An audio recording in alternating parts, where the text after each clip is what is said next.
everybody. Welcome to the Hallmarkies podcast. And we're really excited today. We have a bonus holiday episode for you. We are talking about the Best Christmas Pageant Ever movie that was just released this last weekend. And we're also talking about the new book, The Christmas Coin by Lindsay Gibson. And Lindsay is here to talk about this movie and her book. And thank you so much for coming on and doing this with me. I appreciate it. Thanks for having me. Yeah, how are you doing? Good. I'm doing really well. I'm in editing super mode right now because I had just moved and I'm finishing like the last quarter of edits for my summer book, which is due today. Gosh. So yeah. Oh my gosh. And you moved this last weekend, right? We did. So Oh my gosh, what a weekend you had. we've been down in South Carolina for about a year now, but we closed on a home.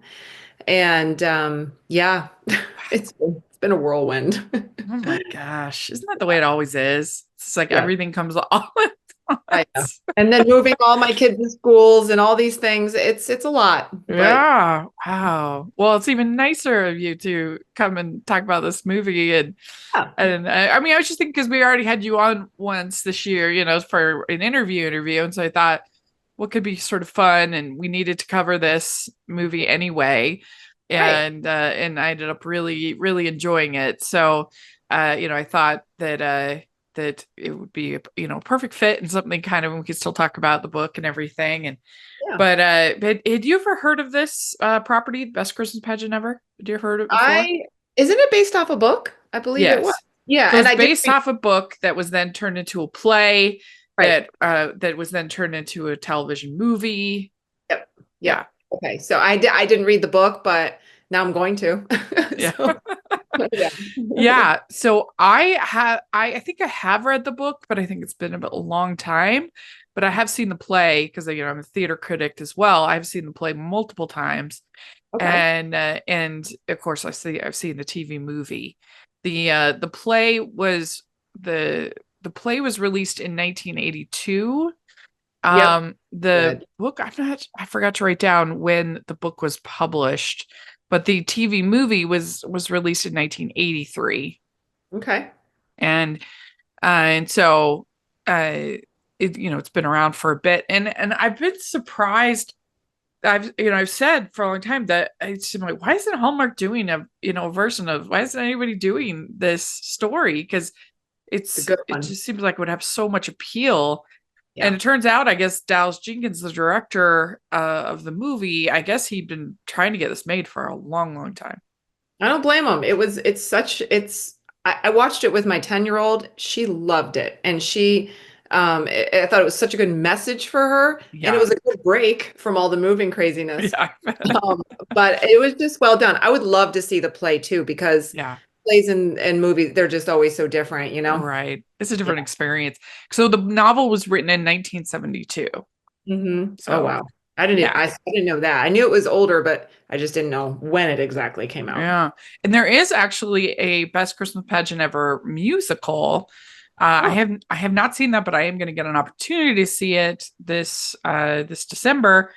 The Lehigh Arts Council, which is almost always crushes it. They're one of the best arts councils in this area where I mhm. live. They're doing it, so I'm definitely going to look forward to seeing that because Yeah, it'll be that fun to sounds, see. yeah, Yeah. music is super fun. Cool. Yeah. Yeah. So you saw this movie. Let me see just one thing. So this movie, directed by Dallas Jenkins, writer Platt F. Clark, Darren McDaniel, Ryan Swanson, based on the novel by Barbara Robinson, Hmm. and it stars Judy Greer, Pete Holmes, uh, Good act. and yeah, directed by Dallas Jenkins. Nobody is Mm-hmm. ready for the mayhem and surprises that ensue when six of the worst youngsters disrupt the town's yearly Christmas performance. Hmm. Yeah. So overall, you enjoyed it. I did. And the six kids who played those bad kids, I thought they did great. They were really good. They really displayed their characters really well, Yeah. made me laugh. And my daughter kept saying, "They're not bad. They're just misguided." I'm like, "Like that well?" I'm like, "Yeah." Yeah, well, it'll be interesting to talk about sort of the portrayal of the Herdman family, Right. but yeah, the cast was excellent. I mean, all the like, and the kids all felt like legit kids. Like they didn't feel like these like Hollywood mop tops, that are a little That's what I mean. too, you Yeah. know. Yeah. That's what I mean. So, They did a good job with that. yeah, Yeah. really good job with casting. Judy Greer. Yeah. It's nice to see her leading basically a film. Hmm. Usually she's usually sort of our sidekick, Yep. best BFF. Yeah. And I thought she was great in Yeah. this. Really Yeah. She did. warm. She's a good actress. I do enjoy all the movies that I've seen her with in it, but Uh-huh. you're right. I've never really seen her in a lead role. Uh, Yeah. she's always either the best friend or just like a side. Yeah. So this is Yeah. good to see. Ho, ho, ho. We'd like to take a second and thank our sponsor for this episode of the podcast. It's the Hallmarkies Patreon. Do you love Hallmarkies podcast, especially at Christmas? Do you enjoy the holiday previews, recaps, interviews, and bonus episodes? If the answer is yes, please consider supporting the Hallmarkies Patreon. We need your help to do what we do both during the Christmas season and all year round. But not only do you help a podcast led by strong, independent women by becoming a Patreon, you get to become a part of the Hallmarkies family. Starting at only $2 a month as a patron, you will have access to our Facebook Patreon group where we talk about the movies, shows, and more all year. We also have many monthly patron watch-alongs with guests like Lacey Chabert, Natalie Hall, Paul Campbell, Mary Lou Henner, and more, giving their behind-the-scenes details of their films. As a patron, you also have the chance to provide input into the podcast and even join us at different tiers.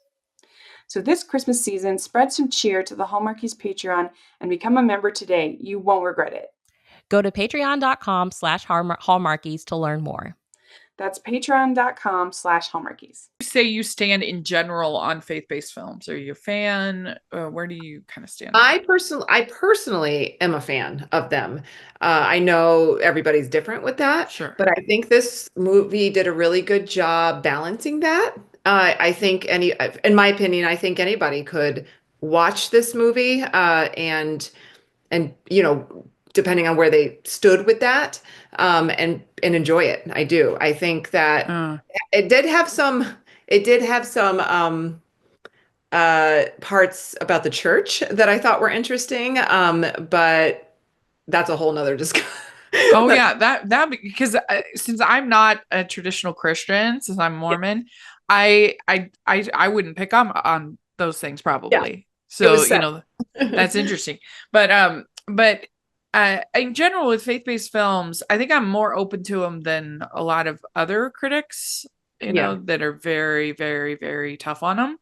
right. And I understand that. I do think that I do think that they've been getting better though. Mhm. The films by people like the Irwin brothers, they've made like I Can Only Imagine, and movies Mm, like that. yeah, There's it's a Mormon filmmaker, Garrett Batty, who I think makes really wonderful films for the most part. And I think what separates the good ones from the bad ones, in my opinion, is when they just tell a story mm, and they have the confidence in the story and they mhm, don't feel a need to make it basically a sermon. right. That they because if I want a sermon, I'll go to Go to church. church. I'll Hmm. go and some of them are just so focused on ministry Right. that they forget to tell a story, Hmm. or they forget to like, I mean, you literally have some of these movies that at the end there's like a hotline and call and go and be part of this ministry and be part of like, and it's just so clear that that is the focus of everybody involved is to just, and it's hard when that is the focus to have it not basically feel like religious propaganda, Right. that I'm not watching a story, I'm watching a Right. sermon. Well, the story is the whole point. It's Yeah. sharing somebody's story. You're sharing the story of these six kids. You're sharing the story of all the characters. And if you veer too much away from that, you're right. It's not a story anymore. It's like going to church, which so it's a hard line, really. Uh-huh. That's why I said this one I thought was a good balance for that. Yeah. absolutely nothing wrong with putting pockets of pieces of faith, right, throughout a storyline. Uh, Yeah. and that's fine. In my opinion, that's fine. Not Yeah. everybody Yeah. okay with that, but it's, you know, It I actually made it kind of refreshing in yeah, this because we see, as a Christmas movie person, yeah. it was kind of refreshing to see something that is just overtly about the power of the nativity story and the Yes. power of Christ's actual message. And right, the Because you message behind don't. it. Yeah. Yeah. I mean, You even don't. Jesus was a storyteller. So Yeah, storytelling that's true. has been around forever. And Yeah. when you stick to that and you keep it, and plus it was really well done for my 10-year-old, even though she knows the Christmas story. We go Yeah. churchgoers, right? So my mom's even a minister. So she knows that story, but watching it through this movie, with the story behind those six children helped her connect the story in a whole different way. So Yeah.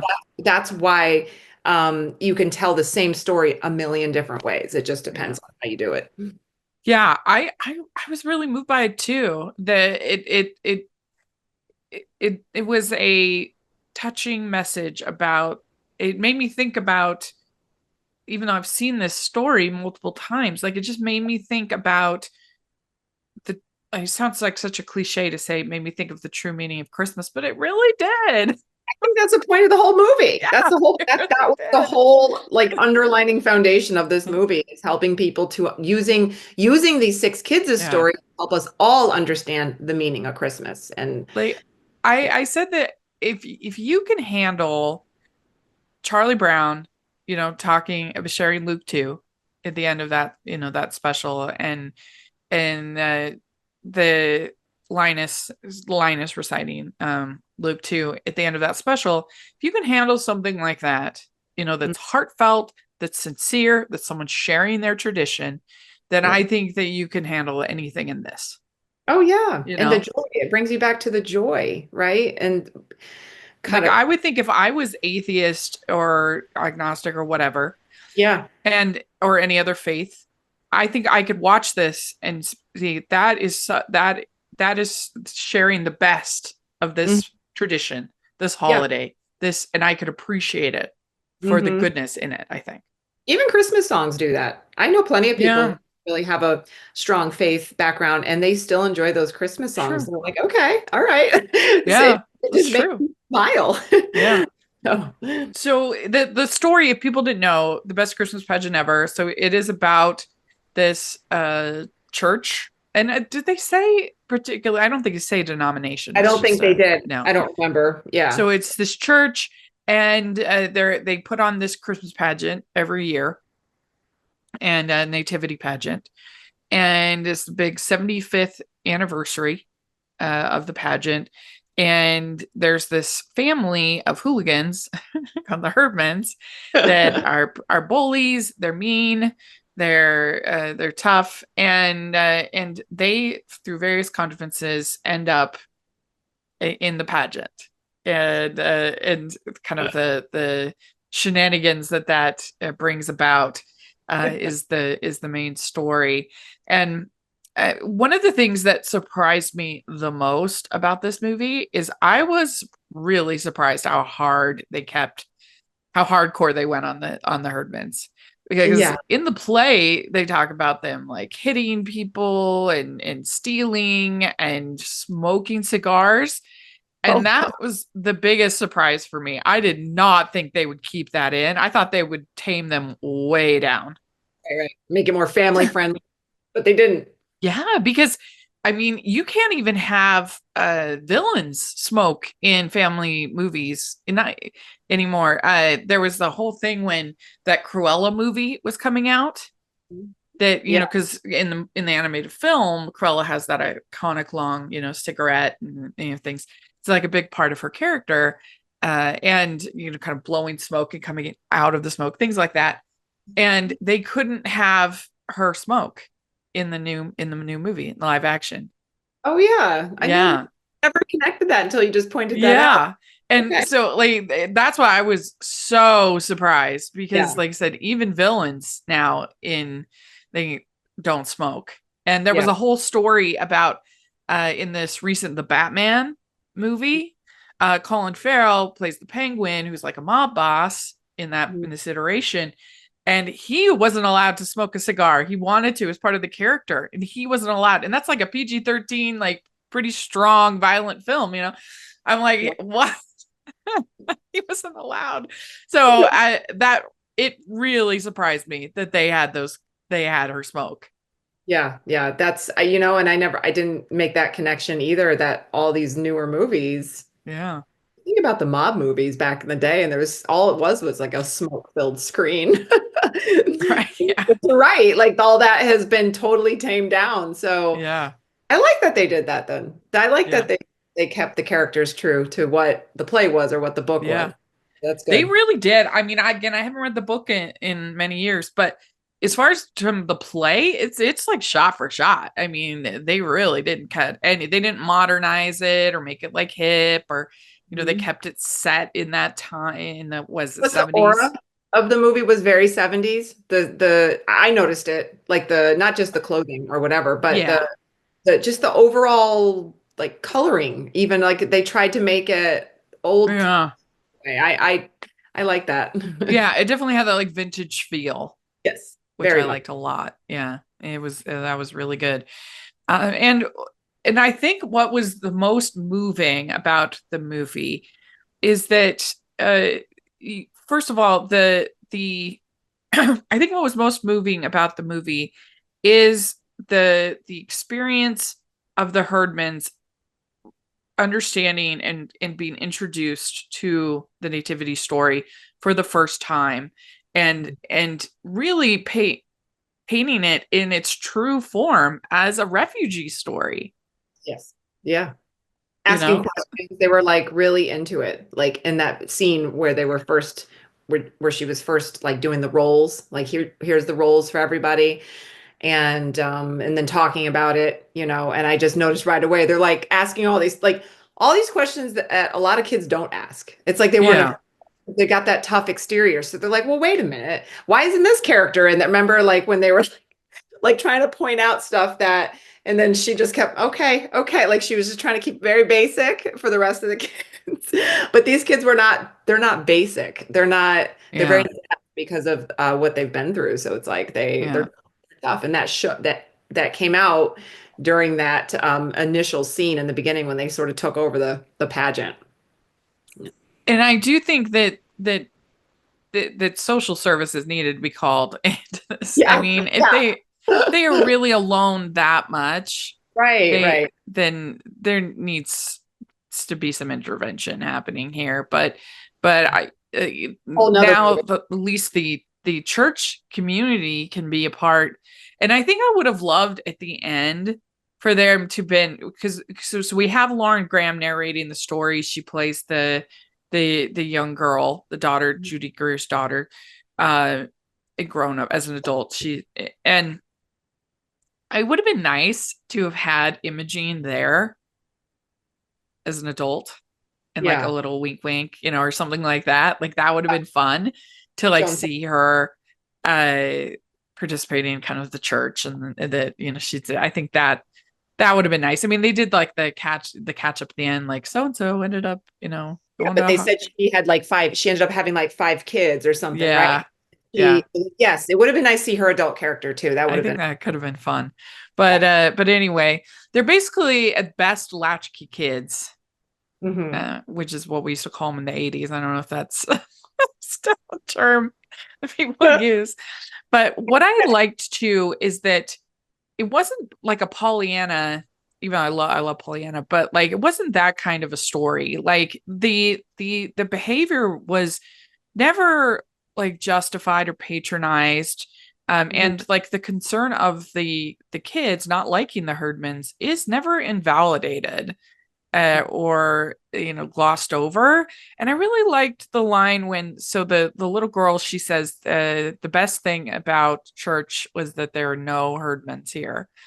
And they said that, and she says, well, that's the truth. And she says that Judy Greer says that it's good to tell the truth, but not truth at the expense of kindness. Yeah. I thought that was a really nice, like that, not invalidating her feelings, but reminding her we should also be kind. right. Like it's like a truth punch followed by a lesson all in Yeah, one, exactly. all in one go. Yeah. And so then the Herdmans end up at the pageant, the church, and nobody wants to. They're asking all these questions, and they become fascinated, and nobody wants to stand up against them or compete with them because they. All the parents were just like making faces, like who's gonna do something, and no one does anything. And Judy Greer's character ends up leading the pageant because the normal busybody person who does it broke both her legs. Yeah, like. So, although I'm not sure what that would prevent you from directing a play. You don't need your legs. Like they could have wheeled her in. She could have helped out. She just wheel her in. I know. Well, I know. But it works. And if they said she was sick, right? Oh, okay. Sick to come or something like that. But yeah, you're right. Breaking legs, she could have been there. Yeah. And I think it helps this movie that, like, if there is a villain of the piece, it's the busybody women at the church. They are the ones who are unkind. Yeah, which didn't surprise me because a lot of churches have great churches, but unkind people in them. So it's like that might attack you. It's the people inside. And so that was a good, like, yes. And they were like the one, because they were the ones rolling their eyes and all these things. And it's like, all right, I know these kids are not great, but church for perfect people would be a small congregation. Yeah, they're kids. You're supposed to be guiding them. They're just so what kind of church is not guiding them? But yeah. But I think that worked really well, and it again why it makes it a good faith-based film, because it wasn't afraid to show imperfect people, flawed people, the whole range. Right. We'd like to take a second and thank our sponsor for this episode of the podcast. It's the new Gift Wrapped Romance Sweet Clean series, available now wherever you purchase books. Looking for some cheerful escapism this holiday season? Snuggle up with a cup of hot cocoa and lose yourself in 5 festive tales of romance with the new book series, Gift Wrapped Romance. These 5 funny and feel-good books have all the jolly hallmarks of perfect holiday reading. Twinkling lights, mistletoe kisses, and plenty of Christmas cheer. Swoon over your new book boyfriends as they find love in the most magical season of all. Find the books wherever you do your book shopping this holiday season, or use the affiliate link in the description below. And she says Jesus was born for the Herdmans too, and that Mary and Joseph were refugees. And I loved when you saw Imogene looking at that painting of Mary. Mm-hmm. Yeah, I love that. Just how impressed she was with her and wanted to be like her. And then at the end, when Imogene is crying in the pageant, like that'll get you. That'll get you. Character shifted. That's when Yeah. And at the beginning of the movie, she takes the little girl's locket and she steals it. And then at the end, after the girl literally stood up for her and confronts her, if you don't play this part, you won't be like Mary. And so that was very sweet. And she gives the necklace back. And so that was a nice arc, I thought, too. Oh, I know. My daughter was like, that never happens. No one ever gives anything back. Better if you ever take something. You got a cynic on your hands. I know. She's like, that doesn't happen in real life. Police don't ever change or give anything back. I'm like, don't lose hope. Funny. That's why I had her watch it with me, because she loves Hallmark movies, Christmas movies. And she wanted, and I ended up being a really good message for her too. So yeah. The real hero does the right thing when no one else will. And this is what they say. And really, Judy Greer's character, like, she was just so lovely and patient. I would have lost my mind. Let's be real. That mom sitting there, not because of the kids, but just how she was so patient with all Yeah. their questions and all their, which is good. She should have been, because again, they're just kids, even though they're Yeah. troublesome kids, they are children, and she's the adult, and she was very adult. Like I probably would have lost my patience at least 3 times, but Me too. doing something like that in general is hard enough. So Yeah. yeah, she did a really good job. Because there was a lot going on in this pageant. I mean, they were actually charging money for tickets and stuff, but Well, it's the biggest event of their whole town. yeah. And so like they had music, and it wasn't just, the Luke 2 story. Like it was quite a bit going on. Right. Yeah. It was really funny how like disgusted the Herdmans were with the gifts the wise men give. Yeah. Stuff like that just made me crack like up. perfume. Yeah, like what? What does a baby need with I mean, it's actually like my daughter goes during that scene, she goes facts, and I'm like, like I was like, stop, go to bed. I think we need to have your daughter on the podcast. I know. I should have brought her on here. She would have got a whole different perspective. No, but it's like only out of the mouths of children, right? Only children. Yeah. Well, that's the thing too. If you just sit and listen to kids, a lot of times they have like really interesting perspectives. I know that I never would think about if you just. They don't.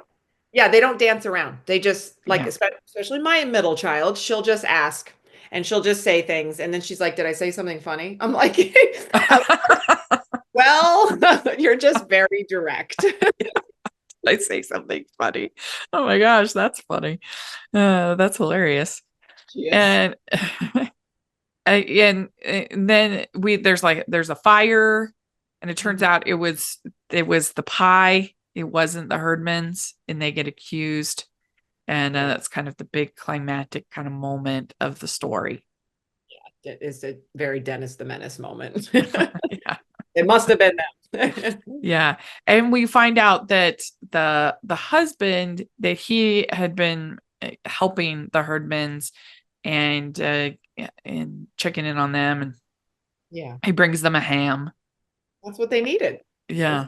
They were misguided. That's what they needed. They were just left in the lurch there for so long. So yeah, that was good.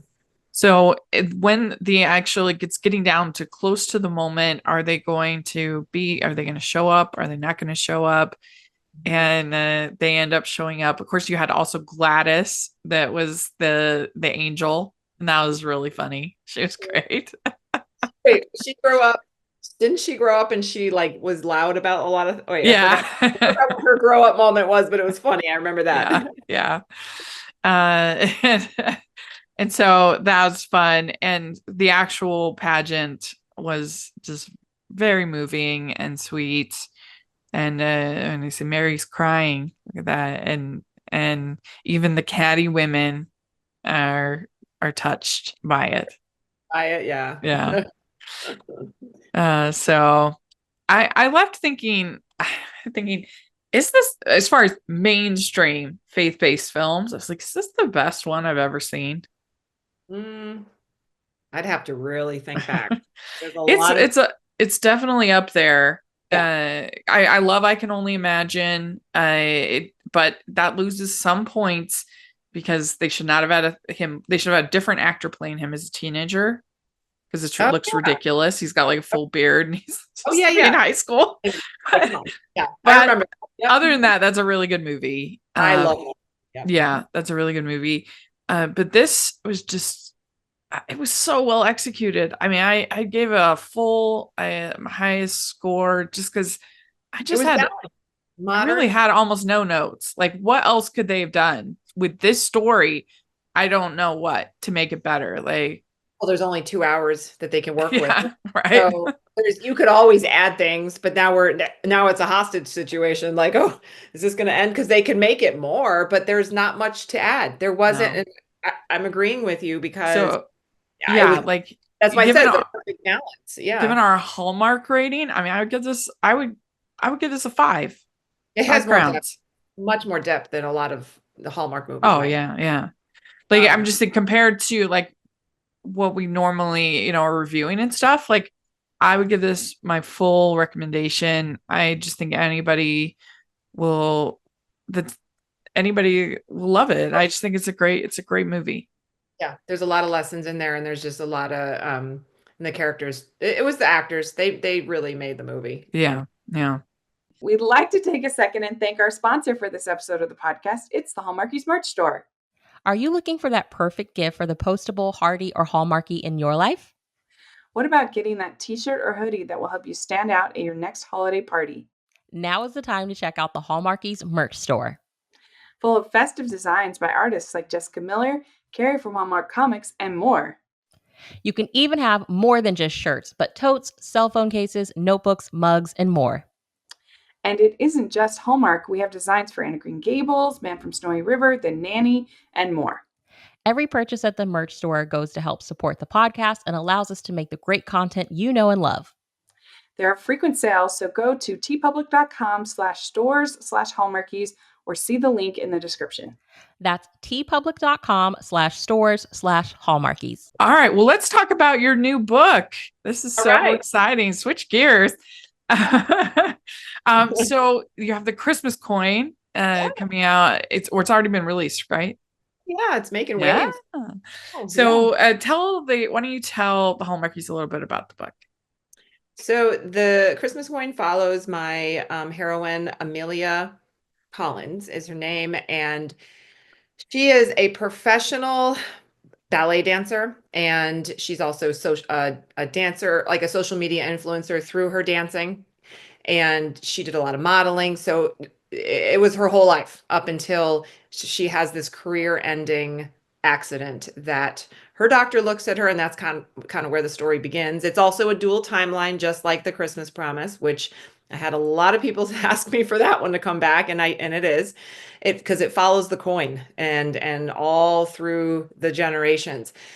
And when her doctor tells her her career's over, she now, as a dancer, you kind of have to expect this could happen, because like athletes, that things happen. But she's like in her mid 30s, and so she really wanted to push out, a few more roles, a few more years. Ballerinas don't really dance, they're like athletes, like professional athletes. They do have an endpoint. But for her, she was really pushing to be able to do the lead role through her production company as the Sugar Plum Fairy for her twin brother, who is struggling or battling cancer. And he had been her main support her whole life. But the one performance he never got to see due to various reasons was the Sugar Plum Fairy. And so when her doctor said, no, it's over for you, her whole life has to pivot. And so that's the storyline. So where does Amelia go? What does she do? And she just does a complete 180 and finds herself so the story takes place in Connecticut, which is where I grew up and where I'm from. So there's a lot of childhood nostalgic moments in this book that I was able to piece in there. And she goes from New Haven, Connecticut to Litchfield Hills, which is Gilmore Girls town area. And she buys this 1870 farmhouse that needs a remodel. And she has no plan. She just does it. And so when she gets there, she meets single dad Ben Walsh. I love single dad romance. I don't know. I love creating his character because he's got daughters, and so it's him. The hot widower is always a win.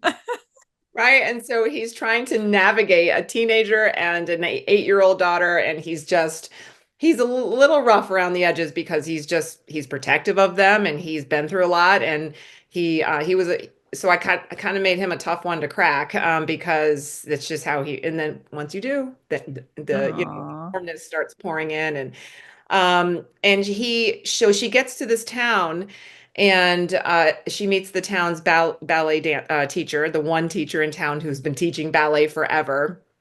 And she asks her, and she knows Amelia through all the performances that she's had, and then also on social media. And then she's done a lot of ads and things. So this ballet teacher knows her, recognized her, and also heard about her accident. And she said, well, do you want to help? She told her she moved to town And the teacher asked her, "Do you want to help me with this year's performance of the Nutcracker?" And of course, that's gonna hit home because she's like, "Oh, like I I didn't get to do it for my own production company."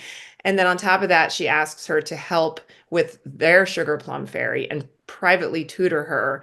And this ballerina ends up being Ben's daughter, and it becomes Oh. a storyline around how Ava's helping her and how Amelia's helping Ava and what their backstory is and what the Sugar Plum Fairy role means to both of them, because it's actually got some depth to both of them. And so it just becomes this journey for her.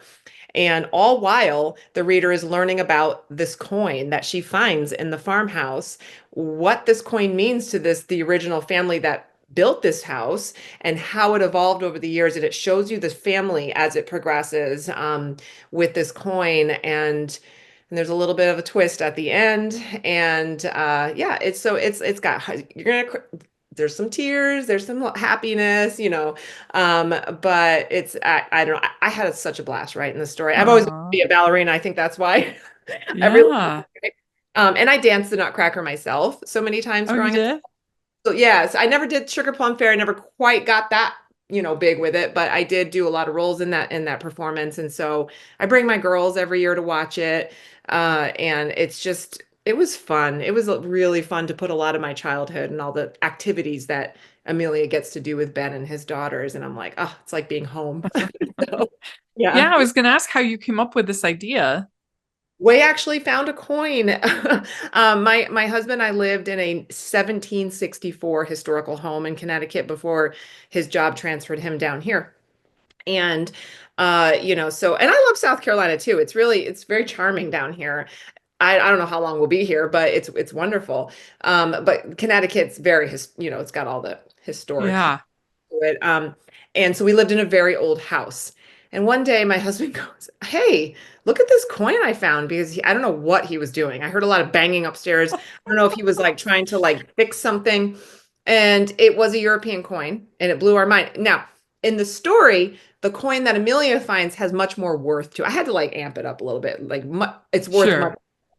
When we got our coin analyzed, it was a few $100s. We still have it, but not to so it wasn't the same coin that Amelia finds. But when he found it, I was like, just the story just started to come to me. He goes, "All right, all right, all right, just go write it down." And so I started taking notes right then and there. And I was like, wow, how old is this coin? The coin we found was really old. My husband's from Ireland. So, of course, all of the beginning was how Ellen O'Shea travels from Ireland to America in 1870 and loses her husband on the ship because a lot of people didn't make it over back then, and how she was pregnant when she arrived in America and how she started her life. So, but the coin starts with her. And so, all of that started to come to me. And then I was like, well, here we are. We're in Connecticut.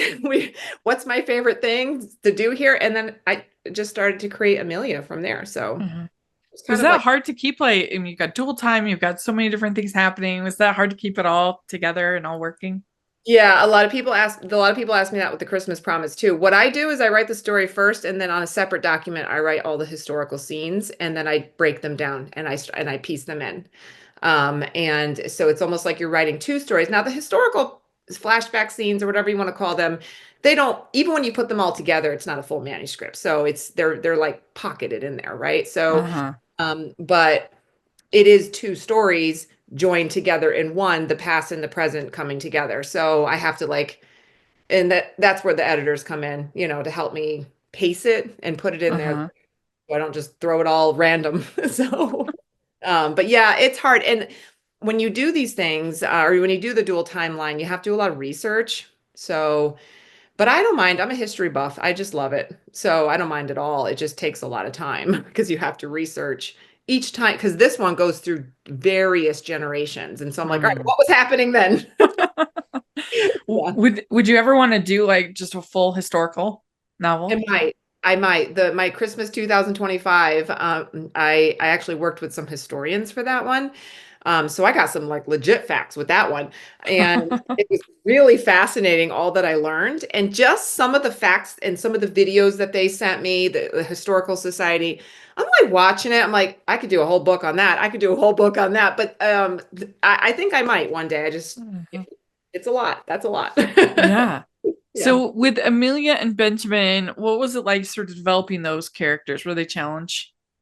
So I think enemies to lovers is a harder trope to kind of balance. So it wasn't too Uh-huh. bad. She just had to break the shell with him. I mean, he lost his wife, right? And he's got these two daughters, and he's kind of like rough around the edges that way, where he's just trying to raise them the best he can. It's been a few years. He's protective. He doesn't want anything else bad to happen to them.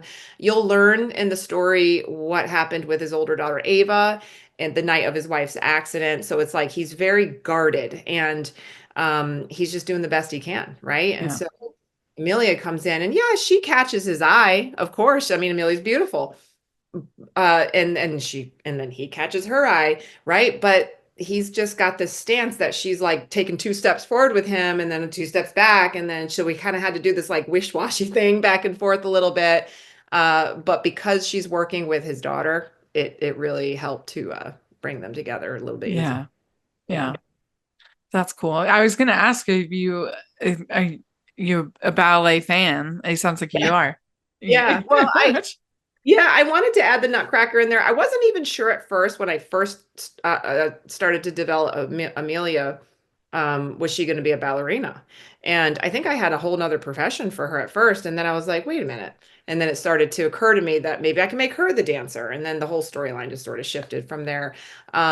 Because I had danced in the Nutcracker a few times and did ballet up until middle school. So then I stopped and went into soccer and all these other things. Um, I just have some good memories of it. So, and then my daughters really enjoy watching it, especially my little one. Now, my little one's my ballerina, my youngest daughter, and she thinks Amelia is her. She's like, I'm the main character in that book. I'm like, oh, okay. But yeah, That's so funny. that's why it was fun. It was just fun to put her together, and then all the things that they get to do. Yeah. So all the Connecticut Christmas fun. Yeah. Yeah. So did you base this, I think it's Bridge, Connecticut in the book. Did you base that off of a particular town? Yeah.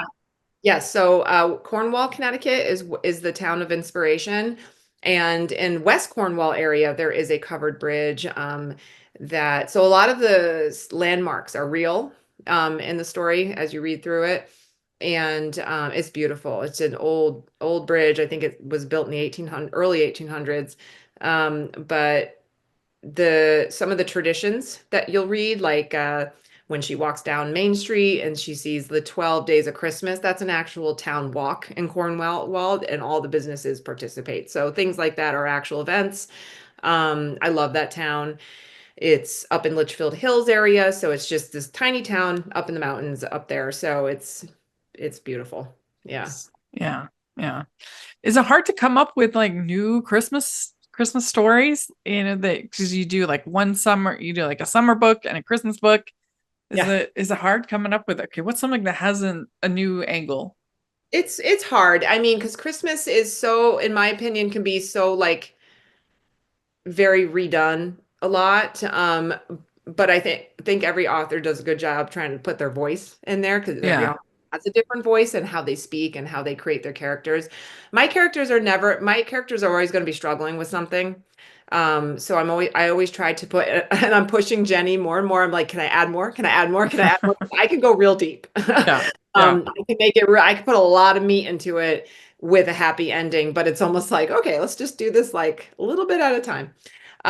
This summer book that I'm writing right now definitely has meat to it. It's like, I got to put some more happy Oh, in there. nice. Um, Yeah. but but that's just because of my background and what I did Hmm. as working in mental health. But Hmm. um, it's hard. I mean, what I do is I just pick a different, so New England is my brand, right? I lived there for 40 years. It's who I am, it's my roots. And so I'm now getting requests. Can you do this town? Can you do this town? I put a lot of emphasis into the settings of all my stories. Um, Uh-huh. and so each town has its own traditions, right? It has its own history. And so I just do a little research. A lot of these towns, or the towns that I've written about so far, I've been to. But like I'm already working on the premise of my summer 2026, and that one I hadn't been to. So I had to research a lot of that. So I think once I get the area, it helps me to create the storyline and make it as unique as possible for that time period or area. But it can get tricky. Like I said, with this one started with a coin, like, and then it just evolved from there. And anytime I get a premise in my mind, I write it down. So I do have a document full of a list of premises, and will I write them all? I don't know. I just kind of pick and choose. Yeah. What you're feeling that time. Yeah. Yeah. Well, before we go, what would be like your final pitch to the Hallmarkies? They'll like this book. Why should they read it? I think it's going to give my readers hope and encouragement to move forward after, after your life pivots, because for both of my characters, they went through tragedies. And so they both have to pivot. And of course, they pivot around each other. But I think it just gives people a lot of encouragement, to say, okay, I'm going through something, and, how to move forward. And that's the whole theme of the entire story. So. Oh, Yeah. that's great. Well, people can pick it up wherever you purchase your books, and we'll have an affiliate link below. If people want to follow you on socials, how do they do that? I'm on all the socials except X is L Gibson author, but everything else is author Lindsay Gibson.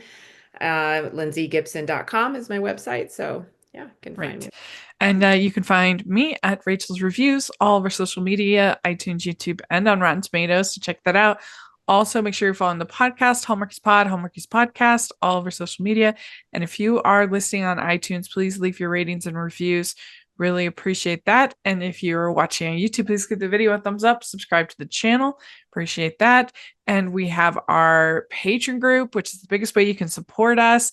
And we have an awesome watch along this month with screenwriter and playwright Topher Payne.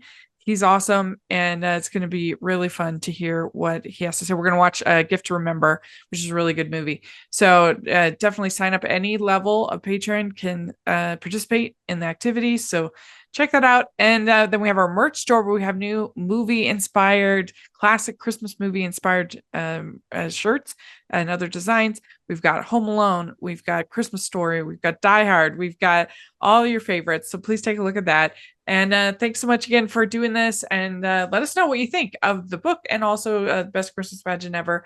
We'd love to have your thoughts. And we'll talk to y'all later. Merry Christmas. Bye.